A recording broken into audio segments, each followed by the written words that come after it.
হাই friends, আজি চাওক আমি চব্জি কাটি আছোঁ।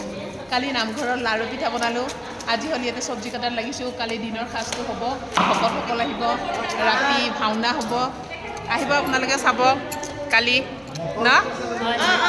চাওক কবি কাটি আছোঁ, এতিয়া মিলি জুলি চব্জি কাটি আছোঁ। কালি আহিব, কালি আমাৰ ভাওনা আছে কলনীত।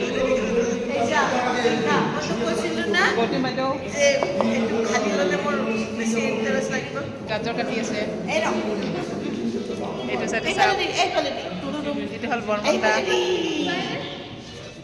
হৈ গ'ল। কাইলৈ আহিব চবে চাব। ই ৰাতি পিঠা চিঠা বনাই গেছ টেছ হৈছে, কিবা এটা পাতিলে যে কয় কিমান কষ্ট হয় দেখিছেনে, হয়নে? ভাল লাগিছেনে? চব্জি থালি থালি কাটি থৈ আহিলোঁ, একো নহয়। আজিকালি একদিন পেণ্ডেল হৈ গ'ল, কি ধুনীয়াকৈ বনাইছে। অঁ, নামঘৰটো উঠাই আছোঁ। এইটো কেনেকৈ লাগিছে ক'বচোন, বহুত ধুনীয়া লাগিছে। কালি আহিব, কালি 8 তাৰিখ ইয়াতে ভাওনা হ'ব, আপোনালোকেও আহিব চাব। ভাগৱত হাতেদি বনোৱা হয়, এইটো কিনি অনা নহয় দেই, এইটো হাতেদি বনাইছে। এইটো দাদাই